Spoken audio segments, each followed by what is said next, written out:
Hello and welcome to the MAC weather page for this Thursday, November 9th. And if we step out of the way, you can see over in Tupperville, the big corn pile being built there, Mount Tupperville, in this picture taken by Jay Sutherland.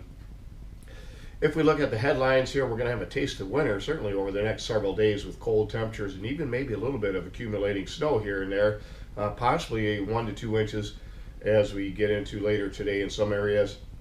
And again, for Saturday night, Sunday morning, as our next system comes in, the areas that's definitely going to see a significant amount of snow will be northwest lower Michigan into the UP, and we'll talk about that in a moment. You can see, though, we expect a mix that would change the snow showers today. Temperatures in the upper 30s to low 40s will fall into the low 30s by afternoon and then plummet down into the teens once the sky is clear later on tonight. And then tomorrow with sunshine, it's still going to be cold, highs only in the 20s, and then our next system will move in for later Saturday and Saturday night into early Sunday. If we look at the climate data for today, the normal high is 49, our normal low is 32, and so far for November we're running about 2.2 degrees above normal, and we'll see that fall probably into the negative territory over the next couple of days. And you can see yesterday we had a high here in Breckenridge of 45, a low of 26 with no precipitation, but we expect that to change for today. But since midnight so far, no precipitation being measured around the area. Temperatures this morning in the mid-30s. Actually, the colder spots are southeast lower Michigan over into southwest Ontario, where the only area below freezing is at St. Thomas at 0.2 Celsius. Across the state, you can see temperatures again mainly in the 30s across much of the lower peninsula, but down into the teens once you get behind that cold front, and that's really beginning to kick up the lake effect, and we'll see a lot of snow across this area into northwest lower Michigan. A couple other areas we're going to watch is southwest lower Michigan and over in the Thumb area as well. You can see the warmer temperatures in the 40s thanks to Lake Michigan's warm water temperatures in the low 50s. On the radar, you can see that area of snow with the front and some mixed precipitation. And again, once this colder air comes in, we're going to see a transition into a lake effect event. And again, lots of snow up in the normal snow belt areas. And we'll show you that again in just a moment. On the weather map this morning, you can see the low pressure system with the cold front now moving through the area of northwest lower Michigan. And again, behind that, some very cold air with a mixture of precipitation out ahead of it, transitioning into snow showers once the front moves through. And then by the day on Friday, that cold front's all the way to the east coast, high pressure with the strong northwest winds behind the system, eventually turning to the northeast, will bring lake effect snow into much of the Great Lakes. And then for the day on Saturday, our next system moves out of the plains heading towards the east-northeast.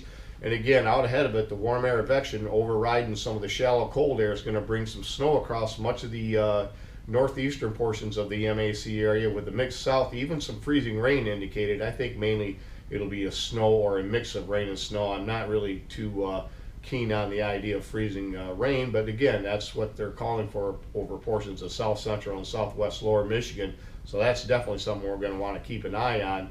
And if we look at the precipitation here over the next 7 days, you can clearly see where the lake effect is going to really affect many areas of the upper peninsula into northwest lower Michigan with some very heavy snowfall and maybe get an early start to the snow season. On the low level wind field, you can definitely see where that cold front is right now. And again, a couple of things to notice is that the convergence of air from the northwest and from the southwest over northwest lower Michigan, and the very long fetch of winds coming across Lake Superior, picking up all that moisture. That's going to dump a lot of snow in this area here of the UP. And eventually, though, as the winds shift around to the northeast, I'm also concerned we may see a little bit of snow from around Sanilac up into Huron County. And again, there could be some accumulations in that area. But the big thing is the winds are not going to stay in any one spot. Otherwise, we'd see some areas picking up a lot of winter storm warnings with a lot of heavy snow. But with the wind shifting from the southwest to the northwest and into the northeast over the next 48 hours, there shouldn't be any long periods of lake effect bands affecting the same areas for too long. With that said, you can see some of the precipitation. This is over the next 72 hours. You can see this was the forecast through Friday. This was yesterday's outlook.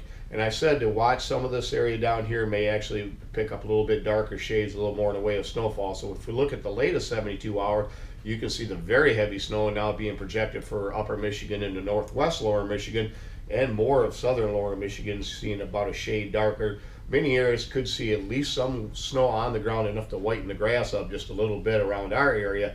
But again, very heavy snows further back into northwest lower Michigan into the UP. And as far as the forecast goes today, again, this 40 would be early in the day, and especially near the Lake Michigan shoreline. And again, temperatures will fall all afternoon, and then by tonight, temperatures drop down into the teens. Again, some areas could see some measurable snowfall, but again, most areas will see a trace amount. But the closer you get to Lake Michigan, I think the better chance of accumulating snow. Then sunshine, highs in the 20s and lows down in the mid-teens for Friday night, Saturday morning. And then for Saturday, our system moves in over top of that cold air, and that could produce some snow again as we get into Saturday afternoon, probably later Saturday afternoon or evening, and then snow on Sunday. As far as weather watch this morning, you can see a potpourri of winter storm warnings and advisories across the Northland.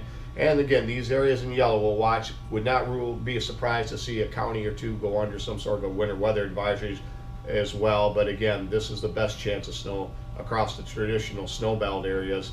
Thanks for stopping by, and have yourself a great day, and 73s to all.